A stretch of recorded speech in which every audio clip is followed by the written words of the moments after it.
তোমরা যারা 2026 সালে মাধ্যমিক পরীক্ষা দিতে চলেছো, তোমাদের জন্য এই ভিডিওটা অত্যন্ত গুরুত্বপূর্ণ হতে চলেছে। কেন? তোমাদের ইতিহাসের সাজেশন আমি এই ভিডিওতে পোস্ট করব।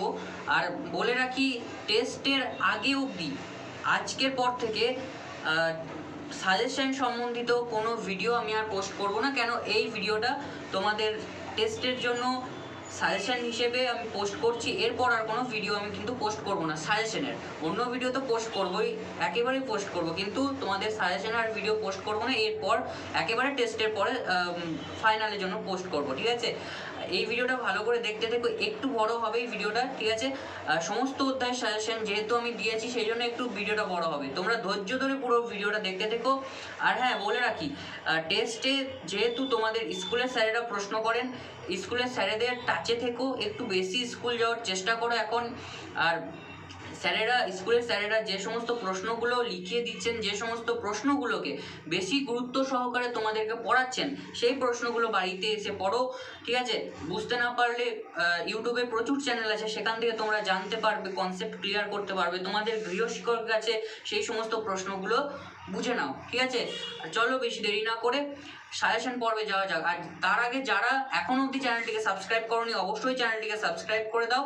আর এর পরের সপ্তাহ, অর্থাৎ আজকে রবিবার, কালকে সোমবার, নতুন সপ্তাহে নতুন দিন, কালকে কিংবা পরশু দিনকে আমি তোমাদের মক টেস্টের ভিডিও আনবো। সেই ভিডিওটা দেখতে আমাদের চ্যানেলের পাশে থেকো, ঠিক আছে?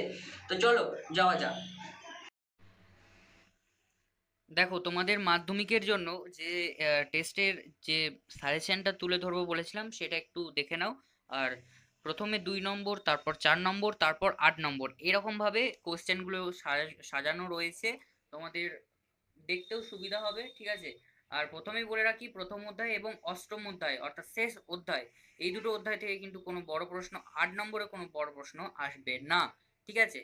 দেখো, প্রথম অধ্যায়ে 2 নম্বরের যে প্রশ্নগুলো রেখেছি দেখে নাও একটু। প্রথম, সামাজিক ইতিহাস কি? সোমপ্রকাশ সাময়িক পত্রের বিষয়বস্তু কি? আত্মজীবনী ও স্মৃতিকথা বলতে কি বোঝো? আধুনিক ইতিহাস চর্চায় খাদ্যাভ্যাসের গুরুত্ব কি? ঐতিহাসিকের কাজ কি? নারীর ইতিহাস সম্বন্ধে যা কিছু লেখো। দেখো, এই যে নারীর ইতিহাস সম্বন্ধে যে প্রশ্নটা রয়েছে, এই নারীর ইতিহাস সম্বন্ধে যা যা কিছু প্রশ্ন পাবে সেগুলো একটু ভালোভাবে করো, ঠিক আছে? তারপর, পরিবেশের ইতিহাস সম্বন্ধে যা কিছু জানো লেখো। নিম্নবর্গের ইতিহাস চর্চা বলতে কি বোঝায়? রবীন্দ্রনাথ ঠাকুরের আত্মজীবনী, জীবন স্মৃতি, জীবন স্মৃতি আধুনিক ইতিহাস চর্চার গুরুত্বপূর্ণ কেন? খেলাধুলার ইতিহাস সম্বন্ধে যা জানো লেখো। স্থানীয় ইতিহাস সম্বন্ধে যা জানো লেখো। স্মৃতিকথা বা আত্মজীবনীকে কিভাবে আধুনিক ভারতের ইতিহাস চর্চার উপাদান রূপে ব্যবহার করা যায়? দেখো, একটা কথা বলে রাখি, প্রথম অধ্যায় থেকে এই যে যানবাহনের ইতিহাস, পরিবেশের ইতিহাস, তারপর নারীর ইতিহাস, খেলাধুলার ইতিহাস, এই সমস্ত ইতিহাসগুলোকে নিয়েই কিন্তু প্রথম অধ্যায় তোমাদের তৈরি হয়েছে। সেহেতু এইগুলো কোনোভাবে মিস করো না। এইগুলো যদি পড়তে মিস করে দাও বা যদি বাদ দিয়ে দাও, তাহলে কিন্তু গোটা অধ্যায়টাই তোমার কাছে ইনকমপ্লিট হয়ে থাকবে। সেহেতু এগুলো একটু ভালো করে করে নিও। তারপর দেখো, 4 নম্বর প্রশ্ন, শিল্প চর্চার ইতিহাস, খাদ্যাভ্যাসের ইতিহাস, খেলাধুলার ইতিহাস, যেটা এখনই আমি তোমাকে বললাম, তোমাদেরকে সবাইকে বললাম, সেটাই দেখো দিয়েছি 4 নম্বরে। এইগুলো কিন্তু খুব গুরুত্বপূর্ণ। এইগুলো 4 নম্বরের প্রশ্ন আসতে পারে, আবার 2 নম্বরেও আসতে পারে। 4 নম্বরে যদি আসে, তাহলে তোমাকে ভালোভাবে ব্যাখ্যা করতে হবে, পয়েন্ট টু পয়েন্ট উত্তর দিতে হবে, ঠিক আছে? তারপর পোশাক পরিচ্ছদের ইতিহাস, স্থাপত্যের ইতিহাস, যোগাযোগ ব্যবস্থার ইতিহাস, এগুলো একটু ভালোভাবে পড়ে রেখো। 2 নম্বর, নারীর ইতিহাস চর্চা, যেটা আমি বললাম, নারীর ইতিহাস চর্চার সম্বন্ধে যা কিছুই আসুক, একবার শুধু পয়েন্ট টু পয়েন্ট মুখস্থ করে রাখলে পারবে, ঠিক আছে? তারপর 3 নম্বর, নতুন ভারতের ইতিহাসের উপাদান রূপে বিপিনচন্দ্র পালের আত্মজীবনী 70 বৎসর গুরুত্বপূর্ণ কেন? 4 নম্বর, কন্যা ইন্দিরাকে লেখা পিতা জওহরলাল নেহেরুর চিঠির বিষয়বস্তু আলোচনা করো। এই গেল তোমাদের প্রথম অধ্যায়। প্রথমে বলেছিলাম যে এখানে শুধু 2 নম্বর এবং 4 নম্বরের প্রশ্নই পাবে, 8 নম্বরে কোনো প্রশ্ন থাকবে না। এবার দেখো, দ্বিতীয় অধ্যায় 2 নম্বর প্রশ্ন, মেকলে মিনিটস, খুব গুরুত্বপূর্ণ প্রশ্ন। মেকলে মিনিটস কি? নববিধান কি? মধুসূদন গুপ্ত স্মরণীয় কেন? ভারতবর্ষীয় ব্রাহ্ম সমাজ বিভক্ত হলো কেন? 3 আইন বলতে কি বোঝো? উডের নির্দেশনামা বলতে কি বোঝো? ডিরোজিও কেন স্মরণীয়? বিজয় কৃষ্ণ গোস্বামী কে ছিলেন? হরিনাথ মজুমদার কে ছিলেন? দেখো এই যে হরিনাথ মজুমদার কে ছিলেন, এই যে কে স্মরণীয়, কেন স্মরণীয়, এই প্রশ্নগুলো যেগুলো দিয়েছি, এই প্রশ্নগুলো টিকা হিসেবেও 4 নম্বর প্রশ্ন হিসেবে বা টিকা হিসেবেও কিন্তু আসতে পারে। সেহেতু টিকা যদি তোমরা পড়ে রাখো বা এই রকম ধরনের প্রশ্নগুলো, কে স্মরণীয়, কেন স্মরণীয়, এইগুলো যদি মনে রাখো, তাহলে টিকা এলেও তোমরা লিখতে পারবে। বোঝা গেল? দেখো, ব্রাহ্ম সমাজ কে কবে প্রতিষ্ঠা করেন? বেথুন সাহেব বা বেথুন বিখ্যাত কেন? ইয়ং বেঙ্গল কাদের বলা হতো? এই দলের উদ্দেশ্য কি ছিল? কে কবে সতীদাহ প্রথা নিবারণ করেন? আমরা প্রত্যেকেই জানি, ঠিক আছে। কাদম্বিনী গাঙ্গুলি স্মরণীয় কেন? এই গেল তোমাদের 2 নম্বরের প্রশ্ন। এবার দেখো 4 নম্বরের প্রশ্ন, প্রাচ্য পাশ্চাত্য বিতর্ক, যেটা তোমরা যদি বাদ দিয়ে দাও তাহলে তোমরা কিন্তু খুব বিপদে পড়ে যাবে। এই প্রশ্নটা কিন্তু কোনোভাবে বাদ না যায়, ঠিক আছে। এই প্রশ্নটা খুব ভালোভাবে করে রাখো। তারপর পাশ্চাত্য শিক্ষার বিস্তারে রাজা রামমোহন রায়ের ভূমিকা আলোচনা করো। তারপর টিকা টিকা হিসেবে এগুলো আসতে পারে, ইয়ং বেঙ্গল, তারপর ডিরোজিও, বিধবা বিবাহ আন্দোলন। তারপর 4 নম্বর, হুতম প্যাঁচার নকশা গ্রন্থে 19 শতকের বাংলার কিরূপ সমাজ চিত্র পাওয়া যায়, ঠিক আছে। এইগুলো একটু করে রেখো। তারপর ভারতবর্ষের চিকিৎসা বিদ্যার ক্ষেত্রে কলকাতা মেডিকেল কলেজের ভূমিকা ব্যাখ্যা করো। এই প্রশ্নগুলো একটু ভালোভাবে করে রেখো। দেখো এই প্রশ্নগুলোই কিন্তু তোমাদের পাঠ্য বিষয়। এই প্রশ্নগুলি যদি বাদ দিয়ে দাও তাহলে কিন্তু অধ্যায়গুলোই ইনকমপ্লিট থেকে যায়, ঠিক আছে। তারপর দেখো উডের নির্দেশনামা, এই প্রশ্নটাও কিন্তু খুব গুরুত্বপূর্ণ। এই প্রশ্নটা প্রত্যেক বছর আসার মতো থাকে, এই প্রশ্নটা করে রেখো। 8 নম্বর প্রশ্নগুলো দেখে নাও। শিক্ষা বিস্তারে প্রাচ্যবাদী ও পাশ্চাত্যবাদী বিতর্ক, 8 নম্বর এবং 4 নম্বরের জন্য কিন্তু খুব গুরুত্বপূর্ণ। উচ্চশিক্ষার বিকাশে কলকাতা মেডিকেল উচ্চশিক্ষার বিকাশে কলকাতা বিশ্ববিদ্যালয়ের ভূমিকা আলোচনা করো। এই যে পার্ট পার্ট করে যে প্রশ্নগুলো আমি তোমাদের বলছি, এই পার্ট পার্ট করে প্রশ্ন, অর্থাৎ 5+3, 3+5, এইরকম ধরনের প্রশ্ন দিতে পারে। এই প্রশ্নগুলো একটু ভালোভাবে দেখে রেখো, কেননা এই প্রশ্ন এলে তোমাদের নাম্বার তোলার মানে সুযোগটা অনেক, ঠিক আছে। এই প্রশ্নের নাম্বার প্রচুর পাওয়া যায়। তারপর দেখো বিশ্ববিদ্যালয় বিদ্যাসাগরের নেতৃত্বে বিধবা বিবাহ আন্দোলন সম্পর্কে ব্যাখ্যা দাও। বিদ্যাসাগর কতটা সাফল্য অর্জন করতে পেরেছিলেন সেটা তোমাদেরকে লিখতে হবে। এই গেল তোমাদের দ্বিতীয় অধ্যায়। এবার দেখো তৃতীয় অধ্যায়। তৃতীয় অধ্যায় 2 নম্বর প্রশ্ন, পূর্ণমান 2। প্রথম প্রশ্ন, তিতুমির স্মরণীয় কেন? মুন্ডা বিদ্রোহের প্রধান লক্ষ্য কি? চুয়ার বিদ্রোহের গুরুত্ব কি ছিল? ব্যবসায়ীরা কিভাবে সাঁওতালদের শোষণ করত? 5 নম্বর, ওয়াহাবি আন্দোলনের প্রকৃতি কি ছিল? কবে কোথায় কোল বিদ্রোহের সূচনা হয়েছিল? এই প্রশ্নগুলো একটু ভালোভাবে করে রাখো, বুঝলে। এই প্রশ্নগুলোও আসার সম্ভাবনা থাকে। তারপর দাদন কি? হ্যাঁ, তারপর বিশ্বনাথ সর্দার কে ছিলেন? দুদু মিঞ্চা কে ছিলেন? বিরসা মুন্ডা কে ছিলেন? এই প্রশ্নগুলো খুবই গুরুত্বপূর্ণ, করে রেখোই। তারপর দেখো 4 নম্বর, সাঁওতাল বিদ্রোহ সম্বন্ধে যা জানো লেখো। কি উদ্দেশ্যে ঔপনিবেশিক সরকার অরণ্য আইন প্রণয়ন করেছিল? সন্ন্যাসী ফকির বিদ্রোহ কি ছিল? বারাসাত বিদ্রোহের ব্যর্থতার কারণ কি ছিল?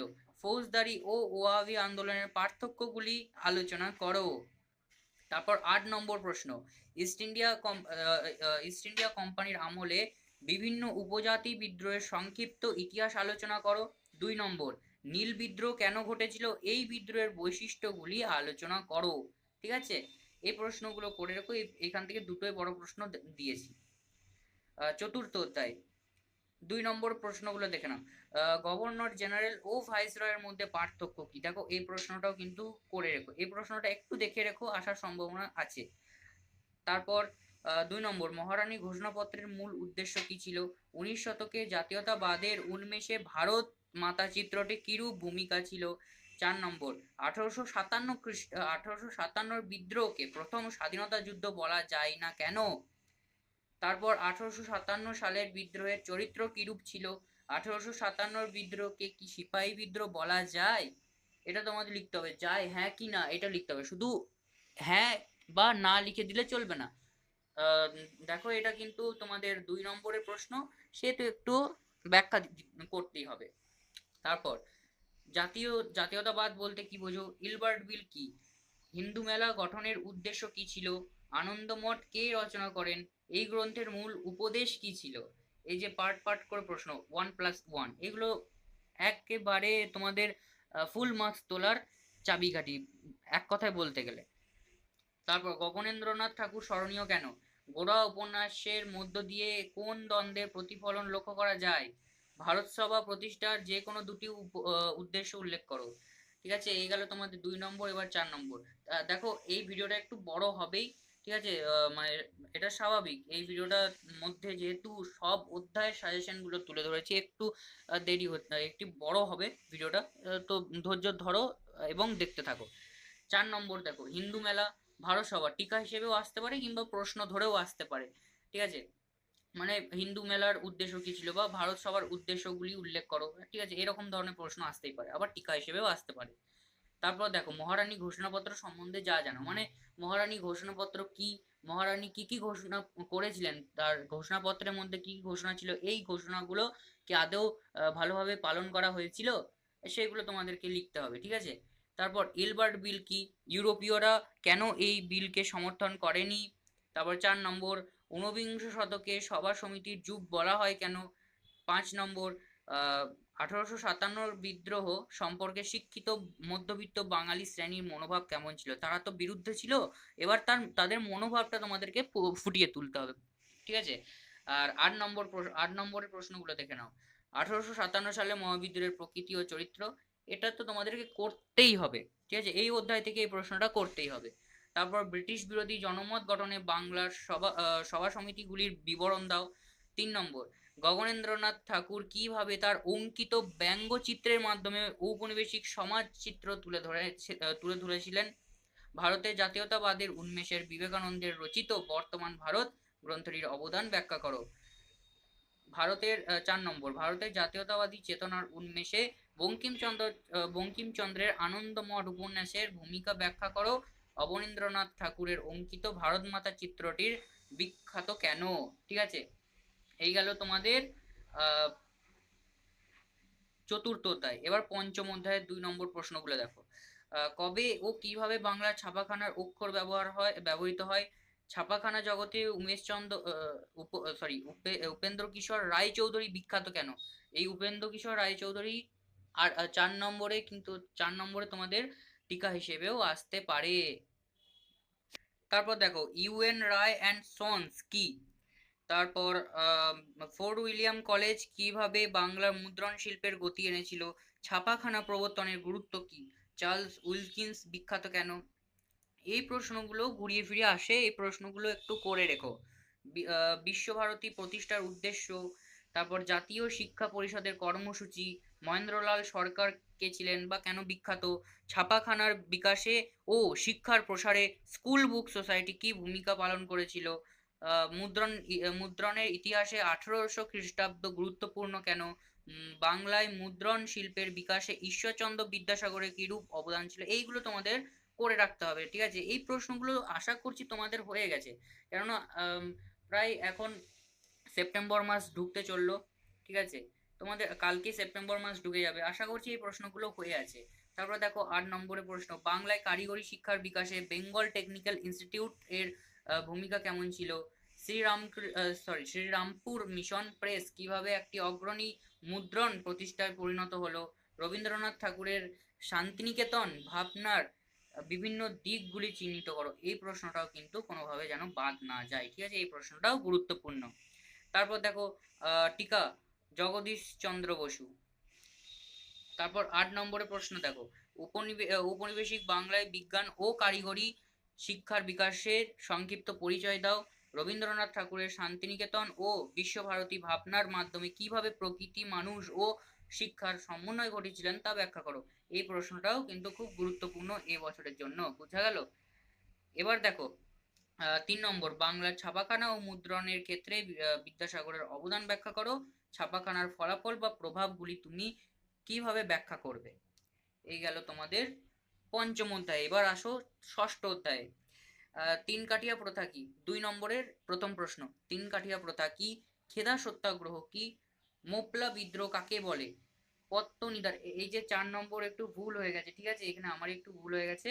4 নম্বরে এইটা মানে এখানে সিঙ্গেল ভাবে চলে এসছে, আর এইটা কিন্তু পুরো পুরো প্রশ্নটা, ঠিক আছে, এই যে নিচে এই প্রশ্নটা পুরোটা, এইটা কোনো প্রশ্ন নয়। 4 নম্বরেরটা তোমরা একটু মানে আমারই ভুল করে হয়ে গেছে, বোঝা গেল। 5 নম্বর দেখো, পত্তনিদার ও কুণবি কাদের বলে? 6, আমেদাবাদ সত্যাগ্রহ কি? 7, নিখিল ভারত ট্রেড ইউনিয়ন কংগ্রেস কি উদ্দেশ্যে প্রতিষ্ঠিত হয়েছিল? একা আন্দোলন শুরু হয় কেন? বারদৌলি সত্যাগ্রহ আন্দোলন কি? এটি কেন শুরু হয়েছিল? তারপর সত্যাগ্রহ বলতে কি বোঝো? দেখো আমরা তো বিভিন্ন সত্যাগ্রহ পড়ছি, বারদৌলি সত্যাগ্রহ, খেদা সত্যাগ্রহ, হ্যাঁ, এই যে সত্যাগ্রহ, এই সত্যাগ্রহটা কি সেটা আমাদের একটু ডিটেলসে জানাতে হবে। তারপর মিরাট ষড়যন্ত্র মামলা কেন শুরু হয়? 12 নম্বর, কৃষক আন্দোলনগুলি দুটি কারণ লেখো। কৃষক আন্দোলন কেন হয়েছিল, এটা দুটো কারণ লিখতে হবে, খুবই সোজা, ঠিক আছে, এই দুটো কারণ লিখতে হবে। তাম্রলিপ্ত জাতীয় সরকার কি? ভারত ছাড়ো আন্দোলনে কমিউনিস্ট পার্টির ভূমিকা কি ছিল? ভারত ছাড়ো আন্দোলন কবে ও কেন হয়েছিল? তারপর দেখো 4 নম্বরের প্রশ্ন, তিনটে রেখেছি, ঠিক আছে। বঙ্গভঙ্গ বিরোধী আন্দোলনের প্রতি, এটা প্রতীক হয়ে গেছে, প্রতীক হবে না, প্রতি কৃষক শ্রেণীর আগ্রহ ছিল না কেন? বারদৌলি সত্যাগ্রহ আন্দোলন সম্পর্কে যা জানো লেখো। টিকা হিসেবে এইগুলো কিন্তু আসতে পারে। সর্বভারতীয় কিষাণ সভা, একা আন্দোলন, হ্যাঁ, তারপর ওয়ার্কার্স অ্যান্ড প্রেজেন্ট পার্টি, সর্বভারতীয় ট্রেড ইউনিয়ন কংগ্রেস, এগুলো আসতে পারে। তারপর দেখো 8 নম্বরের প্রশ্ন, 20 শতকে ভারতে কৃষক আন্দোলনের প্রসার সম্পর্কে আলোচনা করো। 2 নম্বর, বিংশ শতকে ভারতের উপনিবেশ বিরোধী আন্দোলনে বামপন্থীদের ভূমিকা আলোচনা করো। এই দুটো প্রশ্ন এই অধ্যায় থেকে খুব গুরুত্বপূর্ণ, এই দুটো, প্রথম আর দ্বিতীয়, ঠিক আছে, ভালোভাবে করে রেখো। 3 নম্বর, কংগ্রেসের অভ্যন্তরে সমাজতন্ত্র প্রসারে জওহরলাল নেহেরুর ভূমিকা আলোচনা করো। গান্ধী নেহেরুর বিতর্ক কি ছিল? আম, তারপর 4 নম্বর, সমাজতন্ত্র প্রসারে সুভাষচন্দ্র বসুর অবদান বর্ণনা করো। কংগ্রেস থেকে তাকে কেন বিতাড়িত হয়েছিল? তিনি কেন বিতাড়িত হয়েছিলেন, এটা লিখতে হবে। তারপরে চলো সপ্তম অধ্যায়, অর্থাৎ এই অধ্যায় পর্যন্ত তোমাদের অষ্টম মানে 8 নম্বরের বড় প্রশ্ন থাকবে, এরপরে কিন্তু থাকবে না। তারপর দেখো 2 নম্বরের প্রশ্ন, 2 নম্বরের প্রথম প্রশ্ন, নমশূদ্র নামে কারা পরিচিত? হরিচাঁদ ঠাকুর বিখ্যাত কেন? দলিত নামে কারা পরিচিত? পুনা চুক্তি কি? সাম্প্রদায়িক বাটোয়ারা সম্বন্ধে যা জানো লেখো। দীপালি সংঘ কেন প্রতিষ্ঠিত হয়? বীণা দাস কে ছিলেন? ঠিক আছে, এইগুলো একটু তোমাদের লিখতে হবে, মানে প্রশ্ন এইগুলো আসার সম্ভাবনা থাকে। প্রীতিলতা ওয়াকদেদার স্মরণীয় কেন? তারপর মাতঙ্গিনী হাজরা কে ছিলেন? অহিংস অসহযোগ আন্দোলনে নারী সমাজ কিরূপ ভূমিকা পালন করেছিল? কল্পনা দত্ত কে ছিলেন? এগুলো তোমাদের লিখতে হবে, এগুলো টিকা হিসেবেও আসতে পারে, আর টিকা হিসেবেই বেশি আসে, ঠিক আছে। আহ, তারপর মাস্টারদা সূর্য সেন বিখ্যাত কেন? এই প্রশ্নটা খুব ভালো প্রশ্ন, করে রেখো। ঝাঁসি রানী বাহিনী বিখ্যাত কেন? রশিদ আলী দিবস কেন পালিত হয়? এই প্রশ্নটা স্কুলের টেস্ট পরীক্ষাতে এবং ফাইনালে দুটো পরীক্ষাতেই কিন্তু আসে, সেই জন্য এই প্রশ্নটা কোনোভাবে যেন বাদ না যায়। 1905 খ্রিস্টাব্দে 16 আগস্ট, 16 অক্টোবর বাংলায় নারী সমাজ কেন অরন্ধন পালন করেন? তারপর 16 নম্বর, ননিবালা দেবী কে ছিলেন? এরপর দেখো 4 নম্বরের প্রশ্ন, সশস্ত্র বিপ্লবী আন্দোলনে নারীদের যোগদান। দেখো এই অধ্যায়ের বিষয়বস্তুটা তোমাদের জেনে রাখো, এই অধ্যায়ে তোমাদের শুধু নারী এবং ছাত্র সমাজের বিষয়ে জানতে হবে, তারা কিভাবে ব্রিটিশদের বিরুদ্ধে দাঁড়িয়েছিল, তারা কিভাবে বিপ্লবী হয়ে উঠেছিল, এইগুলো তোমাদের একটু জানতে হবে, তাহলেই তোমাদের সমস্ত প্রশ্নের উত্তর হাতের মুঠোয় থাকবে, ঠিক আছে। তারপর দেখো দীপালি সংঘের কিরূপ ভূমিকা ছিল? প্রফুল্ল চাকি ও ক্ষুদিরাম বসু স্মরণীয় কেন? অথবা এই প্রশ্নটা ঘুরিয়েও আসতে পারে, মুজাফফরপুর ঘটনা কি? তারপর 4 নম্বর দেখো, বঙ্গভঙ্গ বিরোধী আন্দোলন ছাত্র সমাজের ভূমিকা কি ছিল? এই যে ছাত্র সমাজের ভূমিকাও তোমরা কিন্তু করে রেখো, ঠিক আছে। তারপর দেখো আইন অমান্য আন্দোলনের নারীদের ভূমিকা, এগুলো তো আছে। তারপর 8 নম্বর দুটো রেখেছি, সশস্ত্র বিপ্লবী আন্দোলনের নারীদের কিংবা ছাত্রদের যে কোনো একটা আসতে পারে। তারপর বাংলায় নমশূদ্র আন্দোলনের সংক্ষিপ্ত পরিচয় দাও। এরপর অষ্টম অধ্যায়, এই অধ্যায়ে কোনো 8 নম্বরের প্রশ্ন থাকবে না। ঠিক আছে, প্রথম প্রশ্ন দেখো, দেশীয় রাজ্য বলতে কি বোঝায়? রাজাকার কারা? রাজাকার আমরা কোথায় পেয়েছিলাম বলতো? সেই হায়দ্রাবাদের সমস্যার সময় রাজাকার বাহিনীর নাম আমরা শুনেছিলাম। এই রাজাকার কারা এটা লিখতে হবে। হায়দ্রাবাদ ভারতভুক্তি গুরুত্ব কি? কাশ্মীর রাজ্যের ভারতভুক্তি প্রেক্ষাপট কি ছিল? পাকিস্তান ডোমিনিয়ন কি? আজাদ কাশ্মীর বলতে কি বোঝো? ঠিক আছে। কাকে কেন ভারতের লৌহ মানব বলা হয়? এটা তো আমরা সবাই জানি কাকে কেন ভারতের লৌহ মানব বলা হয়। ঠিক আছে। তারপর লাইন অফ কন্ট্রোল কি?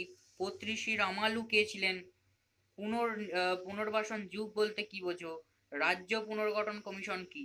ভাষাভিত্তিক রাজ্য গঠনের ফলে কি হয়েছিল? তারপর এর ফল কি ছিল? ঠিক আছে। উদ্বাস্তু বলতে কি বোঝো? এই যে উদ্বাস্তু বলতে কি বোঝো, এইটা যদি তোমাদের কাছে ক্লিয়ার হয়ে যায় তাহলে এই অধ্যায়ের সমস্ত পড়াটা তোমাদের কাছে ভালোভাবে হয়ে থাকবে। উদ্বাস্তু সমস্যা নিয়ে প্রচুর প্রশ্ন এই অধ্যায় থেকে কিন্তু হয়। এই প্রশ্নগুলো কিন্তু ভালোভাবে করা হয়ে যাবে। শুধু উদ্বাস্তু জিনিসটা কি সেটা তোমাদের একটু জানতে হবে। তারপর দেখো 4 নম্বরের লাস্ট, 4 নম্বরে 4টেই প্রশ্ন কিন্তু আমি রেখেছি। দেশীয় রাজ্যগুলি ভারতভুক্তি প্রক্রিয়া বিশ্লেষণ করো। হায়দ্রাবাদ হায়দ্রাবাদ বা কাশ্মীর সমস্যা সম্পর্কে যা জানো লেখো। এই দুটোর মধ্যে একটা আসতে পারে, আর কাশ্মীরটাই বেশি গুরুত্বপূর্ণ। কাশ্মীরটা অনেকবারই এসেছে। ঠিক আছে, হায়দ্রাবাদটাও তা বলে গুরুত্বপূর্ণ এভাবে গুরুত্বপূর্ণ নয়, এটা ভেবে নিও না, এটাও আসতে পারে। তারপর 3 নম্বর, উদ্বাস্তু সমস্যা সম্পর্কে যা জানো লেখো। আর 4 নম্বর শেষ প্রশ্ন, 1947 খ্রিস্টাব্দের দেশভাগ কি কি সমস্যার সৃষ্টি হয়েছিল? অর্থাৎ এই যে উদ্বাস্তু সমস্যা সৃষ্টি হয়েছিল, তারপর বিভিন্ন আরো সমস্যা যেগুলো সৃষ্টি হয়েছিল, সেই সমস্যা সম্বন্ধে তোমাদেরকে ডিটেলসে জানতে হবে এবং লিখতে হবে। ঠিক আছে। দেখো এই গেল তোমাদের সাজেশন ভিডিও টেস্টের জন্য। এই সাজেশনটুকু টেস্ট অবধি তোমরা চালাও। তারপরে এই প্রশ্নের মধ্য থেকে আরো বেছে আরো ভালোভাবে প্রশ্ন আমি তৈরি করব সেই সাজেশন হিসেবে ফাইনালের জন্য। ঠিক আছে। আর এখন কোনো আমি ভিডিও পোস্ট করব না এই সাজেশন বিষয়ক। এখন অন্যান্য ভিডিও তোমাদের পোস্ট করব, কিন্তু এই সাজেশন আর ভিডিও পোস্ট হবে না। ঠিক আছে। এই ভিডিওটা তোমরা টেস্ট অবধি চালাও। আর আশা করছি এই প্রশ্নের মধ্যে কিছু প্রশ্ন হয়তো কমন পাবে। ঠিক আছে। প্রশ্ন ওগুলো মানে গুরুত্ব সহকারে আমি দেখেছি, এবং যেগুলো মনে হয়েছে গুরুত্বপূর্ণ বলে মনে হয়েছে সেগুলোই রেখেছি। তার বাইরে কোনো প্রশ্ন সেরকম ভাবে রাখিনি। তো এই প্রশ্নগুলো যাদের এখনো হয়নি তারা অবশ্যই করে নাও। ঠিক আছে।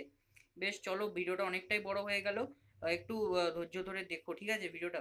আর আর কিছু বলার নেই। দেখা হচ্ছে অন্য কোনো বিষয় নিয়ে অন্য কোনো ভিডিওতে। ততক্ষণে সবাই ভালো থেকো, সুস্থ থেকো, আর টেস্টের জন্য তৈরি হও, প্রিপারেশন নাও। ঠিক আছে। সবারই রেজাল্ট ভালো হবে। চলো।